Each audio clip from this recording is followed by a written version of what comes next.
All right, let's get into it. We're heading way back, deep into ancient Mesopotamia, to talk about a name that's basically become shorthand for the very idea of law itself, Hammurabi. This guy was a total master strategist, an empire builder, and the mind behind a legal system that's been making waves for almost 4,000 years. And yeah, when you hear the name Hammurabi, this is the phrase that probably pops into your head, right? It's become the go-to example for this kind of harsh, absolute, you get what you give kind of justice. It's catchy, it's brutal, and it is definitely part of his story. But here's the thing. What if focusing just on that one line is like trying to understand a whole skyscraper by looking at a single brick? It just doesn't work. The code was this massive, complicated thing, and the man who created it was way more than just a guy handing out harsh punishments.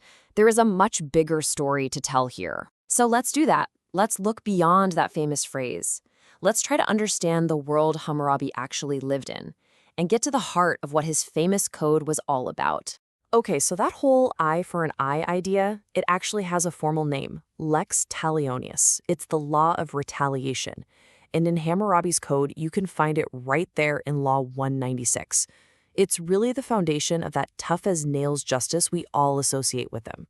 And right here, you can see the central conflict in Hammurabi's whole project. I mean, in the code's introduction, he says his mission is to protect the weak, a really noble goal. But then you get to the actual laws and you see just how brutal they could be. It's this clash, this tension between the ideal and the reality that makes this whole thing so fascinating.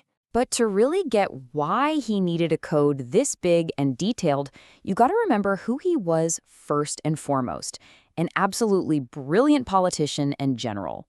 Hammurabi didn't just stumble into an empire, he built one, piece by piece, with a ton of patience, and when needed, ruthless efficiency. You know, his reign was really a tale of two halves. For the first 20 years or so, he just played the long game.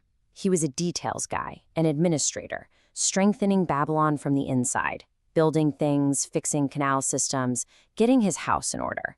But then, once that strong foundation was in place, bam! He unleashed this lightning-fast series of military campaigns, just rolling over his rivals and unifying Mesopotamia under his rule. He was a planner and an executor. So, you've just conquered all your neighbors. Now what? How do you hold this brand new, diverse empire together?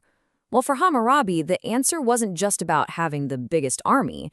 It was about his most famous creation, a single, unified code of law presented to the world on a powerful, imposing monument. I mean, just try to imagine seeing this thing in a public square. It's a massive 7-foot-tall pillar of hard black stone just covered in text. And at the very top, there's this carving of Hammurabi himself, getting the symbols of law and order directly from Shamash, the god of justice. The message is crystal clear. These aren't just my rules, people. These are divinely inspired. And the code kicks off with this incredibly powerful statement. It's basically a masterpiece of royal PR. He paints himself as this chosen shepherd on a divine mission, here to protect the vulnerable. It's this incredibly high-minded ideal that sets the stage for the nearly 300 laws that are about to follow. But did the laws actually live up to that amazing promise? Did they really protect the weak from the strong? Well, when you start to look closely, you find that justice in Babylon was, well, it was anything but blind. It was a hierarchy, and it was carved right into the stone. Okay, so at the very top of this hierarchy, you had the Awilim. This was the Babylonian upper crust. We're talking elites, big landowners, high-ranking officials. And as we're about to see, the code was written first and foremost to protect their interests, their bodies, and their property. And then below them, you had the Mushkinim. These were the commoners, the regular folks. They were still free citizens, but they were on a lower social tier. And this is crucial. The law valued their lives and their property way less than it did for the Awalum. So let's circle back to that eye for an eye law, because this is where the rubber meets the road. It turns out that famous law only applied if an elite person hurt another elite person. If an ovulum, an elite, blinded the eye of a mushkinim, a commoner, the penalty wasn't losing an eye. Nope, It was just a fine. Your social status literally determined what kind of justice you got. The logic of the code could also be just chillingly impersonal. Take a look at Law 230. If a builder does a shoddy job and the house collapses and kills the owner's son, the law demanded this grim, symmetrical punishment. The builder's own son was put to death. Think about that. The punishment fell on a totally innocent person, all to create this kind of brutal mirror image retribution.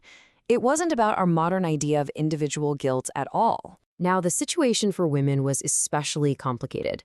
It was the strange mix of real, actual protections and some incredibly severe controls.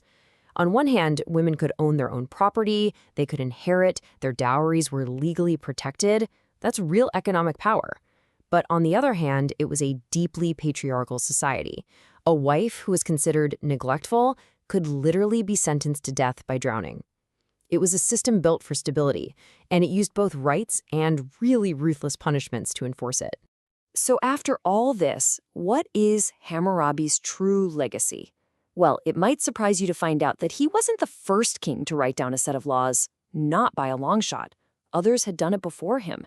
So if he wasn't the first, what made his code such a game changer? In the end, Hammurabi's true genius wasn't in the specific laws themselves. A lot of them were just updates on older traditions. No, his true innovation was the entire project.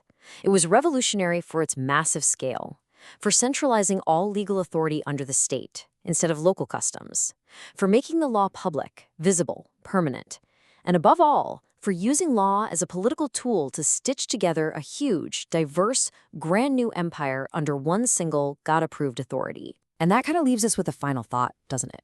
Hammurabi's code was very open about tying justice to your social status. Today, our written laws are supposed to treat everyone equally.